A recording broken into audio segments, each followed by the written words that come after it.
옛날 숙종 임금이 아끼는 명신 중 하나로 김우왕이라는 사람이 있었다. 그는 비교적 늦은 나이에 벼슬길에 올랐고 순식간에 임금 곁으로까지 출세를 하게 되는데 그 시작이 한 기생의 도움 덕분이었다. 김우왕은 호가 갑봉으로 어릴 때부터 영특해 공부를 잘했지만 집안의 살림이 무척이나 어려워 생원과만 합격 후 과거 시험은 꿈도 꾸지 못하고 있었다.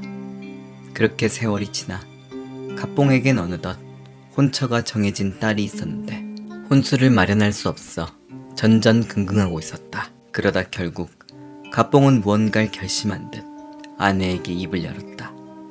임자, 내 어릴 때 함께 공부하며 내게 도움을 많이 받았던 사촌이 과거에 합격 후 강계의 부사로 가있다오. 내 그에게 돈을 빌려주라고 한번 부탁해볼까 하오. 냥냥.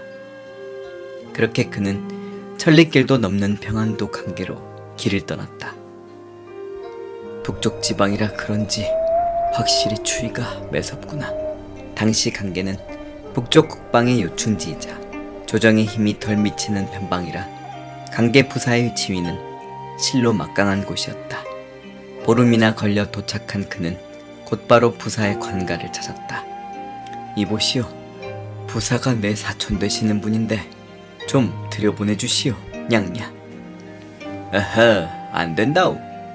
허가증이 없으면 내래 그 누구도 들여보낼 수가 없겠소. 저게 첩자가 아니라는 보장도 없지 않네. 냥냥. 그 먼 길을 달려왔는데 만날 수가 없다니. 하지만 방법이 없던 갑봉은 근처 객잔에 머무르며 기회를 엿봤다.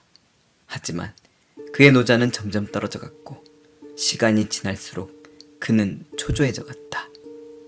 내 그 녀석 과거 시험 공부할 때 얼마나 열심히 도와줬던가. 아마 내가 왔다는 소식만 들어도 바로 달려와 줄 것인데. 결국 노자가 바닥난 그는 어쩔 수 없이 객잔을 나서는데 갑자기 사람들이 웅성거리는 것이었다. 무슨 일이요? 뭐긴요. 강계부사님이 직접 민가를 살핀다며 순찰 중이시지요. 순찰은 무슨, 또 자체 세금이라며 삥이나 뜯으러 나온 거겠지. 에휴. 사람들의 불만이 많구나. 어쨌든 이는 그를 만날 처음이자 마지막 기회가 아닌가. 냥냥. 갑봉은 그렇게 부사의 행차길의 길목에서 대기했다. 과연 잠시 뒤 양쪽에 호의를 두고 위풍당당하게 걷는 부사의 모습이 보였다. 사람들 앞에서 양반으로서 채통을 지키지 못하는 모습이 부끄러웠지만 지금 그걸 따질 때인가. 눈 딱 감고 행차길 앞으로 뛰어든 갑봉. 이보게, 나네, 갑봉. 애니 웬 놈이냐? 감히 부사님 앞을 막아서다니. 저리 비키지 못할까? 잠깐, 아니, 자넨 갑봉이 아닌가? 그제서야 호위 무사들도 말을 멈추며 물러섰다. 하하, 자네 날 보러 이 먼 곳까지 찾아온 것인가? 그렇다네. 사실 며칠 전에 도착했지만 자네를 만날 방도가 없었다네. 허허, 아마도 그랬을 걸세. 이곳은 국경지대이고 내 아무나 만날 순 없지. 어흠. 내 자네에게 기니 할 말이 있어서 이렇게. 어흠. 이보게, 일단 내 공무 중이니 저 뒤 병사를 따라 관가에 먼저 가있게. 그럼 난 이만. 어흠. 야. 알겠네. 이따 봄새.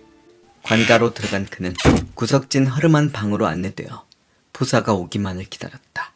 하지만 저녁 때가 돼서야 다시 안내받아 부사의 방으로 향할 수 있었다. 그 덕에 갑봉은 점심도 먹지 못해 무척이나 시장한 상태였다. 들어간 방엔 한 명의 기생이 눈에 띄었는데 그 아이 선녀와 같았다. 미안하네. 내 세금을 걷느라 워낙에 바빠서 말이야. 아, 그리고 이쪽은 평안도 최고의 기녀인 홍도. 내 특별히 자네가 왔기에 불렀지. 나도 오늘 처음 만나본다네. 냥냥. 그렇구먼. 허허. 그래, 어떤가 지금 내 모습이. 뭐가 말인가? 아직도 어릴 적 자네에게 공부하느라 도움받던 둔한 녀석으로 보이는가? 무슨 소린가 그게? 안 그런 척하지만 다 알고 있네. 속으로 날 깔보았을 텐데 이제 내가 좀 더 우러러 보이는가? 무슨 소린가? 내 자네의 앞날을 위해 진심을 다해 자네를 열심히 도왔거늘 그리 생각하고 있었다니. 난 단 한 번도 자네를 깔본 적이 없네, 냥냥. 그리곤 밥상이 들어오는데 부사와 김씨의 상을 따로 놓아주는 것이었다. 그런데 부사의 상은 진수성찬인데 반해 자신의 밥상은 밥 한 공기에 된장국뿐이었다. 부사는 미소를 짓고 있는데 제일 가는 기녀 앞에서 갑봉에게 창피를 준 게 내심 통쾌해하는 것이었다. 그래, 어디 내게 돈이라도 끌어왔는가? 갑봉은 순식간에 화가 치밀었다. 이는 상상치도 못한 부대접이자 자신에 대한 모욕이었다. 저 부사의 자격지심에 의한 속 좁은 행동 때문이리라. 이보게, 내 비록 아쉬움에 자네 손을 빌리러 왔지만 이런 모욕을 받고 참으면 어찌 사내를 할 수 있겠는가? 자넨 어찌 동문 친구이자 사촌에게 이런 부대접을 하는가? 하며 들어온 밥상을 털어 엎어버렸다. 자신의 권세와 배경에 기가 죽을 줄로만 알았던 갑봉이 저렇게 세게 나오니 부사는 그만 깜짝 놀라고 말았다. 하지만 이내 노여움에 휩싸여 병사들을 불러 끌어낸 뒤 고을 밖으로 추방하라 하였다. 내 이놈, 내가 동문의 사촌이라 메타작은 안 하고 보내는 줄 알아라. 에이 퇴! 기녀 홍도는 미동도 않고 그저 미소만 지을 뿐이었다. 앞으로 이곳엔 얼씬도 하지 마라오. 이쪽 사내들은 무척 거치니 다음에 또 만나면 재미없어 동무, 냥냥. 밤중에 쫓겨난 갑봉은 내리는 눈을 헤치며 걷기 시작했다. 손발이 얼어가는데 이대로 가면 죽겠다 싶었다. 그때 저를 따라오시오. 뉘시오. 혹 저를 해코지라도 하러 오신 것이오? 아니요, 홍도 아씨가 보내서 왔소, 냥냥. 홍도? 그러곤 사내의 뒤를 따라 굽이굽이 산길을 내려가 큰 기와집의 방으로 안내를 받았는데 바닥이 따뜻하게 온기가 돌고 있었고 따뜻한 차도 준비되어 있었다. 잠시 기다리자 문을 열고 여인이 하나 들어오는데 아름다운 홍도가 모습을 드러냈다. 아니, 어찌 이런. 놀라신 줄 아오나. 아까 식사 자리에서 굴하지 않고 밥상을 엎어버린 후 통쾌히 꾸짖는 모습에 존경심이 일어 찾아왔습니다. 부사는 어쩌고 일이 있다 하고 그 즉시 저도 나왔습니다. 야오. 그렇게 갑봉은 홍도를 바라보는데 그녀는 보면 볼수록 참으로 아름다운 여인이었다. 남남북녀라더니 북쪽의 여인은 참으로 아름답구나, 냥냥. 그런데 어찌된 연유로 이렇게 오시게 되었는지요, 냥냥. 그런 홍도의 모습에 자연스레 마음을 열게 된 그는 자신의 사정을 모두 이야기하게 되었다. 가만히 듣고 있던 홍도는 그 즉시 갑봉에게 큰 돈을 내어주었고 그는 홍도에게 크게 감사하며 고향으로 길을 떠나게 되었다. 아무 연고도 없는 내게 어찌 이런 대접을. 고맙소. 첩이 선비님의 관상을 보아하니 훗날 귀하게 될 상이 틀림없습니다. 그걸 어찌하는 것이오? 허허. 수많은 사람을 상대하는 제가 돌덩이 속에 귀한 금덩이 하나 구분하지 못하겠습니까? 저를 잊어버리지나 마옵소서, 냥냥. 내 어찌 당신을 잊겠소. 또한 이 은혜를 어찌 갚아야 할지도 모르겠소. 혹 소원이 있소. 사연이 있어 기생이 되었지만 기생이라 함은 천민으로 가장 밑바닥에 계신 분이 아니겠습니까? 단지 평범한 양인이 되어 한 가정의 아녀자로 행복하게 살고 싶을 뿐입니다. 야오. 그렇게 미소 짓는 그녀는 어딘가 쓸쓸해 보였다. 홍도 덕분에 고향에 무사히 돌아온 갑봉은 딸의 혼사를 무사히 치룰 수 있었다. 하지만 강계푸사에게 당한 수치는 잊을 수가 없어. 홍도가 준 돈을 미천삼아 예전처럼 학문에 정진했다. 본래 똑똑했던 머리가 어디 가겠는가. 그는 결국 이듬해 장원급제로 벼슬길에 오르게 된 것이다. 게다가 기연으로 순식간에 임금을 바로 곁에서 모시게 되었는데 그 임금이 바로 숙종이었다. 김우왕이 순식간에 숙종 임금을 모시게 된 기연 역시 다음에 꼭 소개하도록 하겠다. 그렇게 시간이 흘러 홍도를 잊지 않고 있던 갑봉 김우왕에게 기회가 찾아오는데 어느 날 숙종은 백성이 사는 모습이 궁금하다며 좌우의 신하들에게 하나씩 말해보라 하였다. 이윽고 김우왕의 차례가 되자 강계에서 당했던 수모를 이야기하게 되었고 마침 자신을 도왔던 홍도의 이야기도 함께하게 되었다. 오 호라, 그녀가 없었으면 지금의 너도 없었겠구나. 예, 그러하옵니다.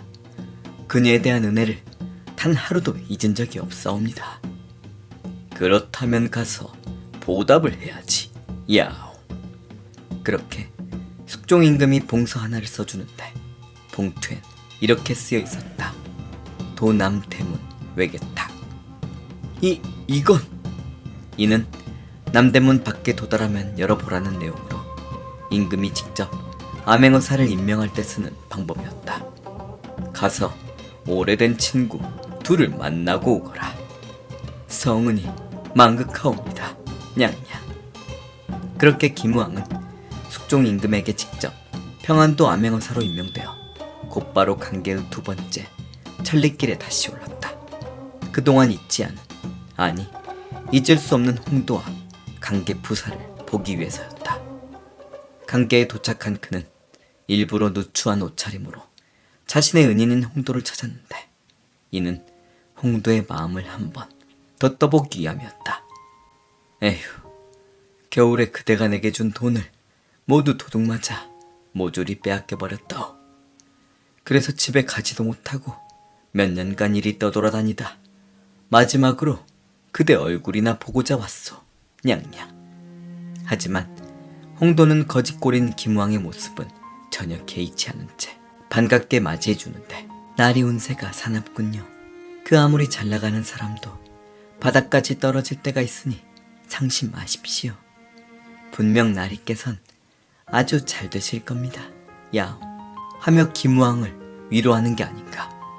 그 모습에 진심으로 감동한 그는 내 자네를 속였네 하며 마패를 보여주는데 홍도가 빙긋 웃으며 안겼다. 사실 소녀 역시 속였습니다.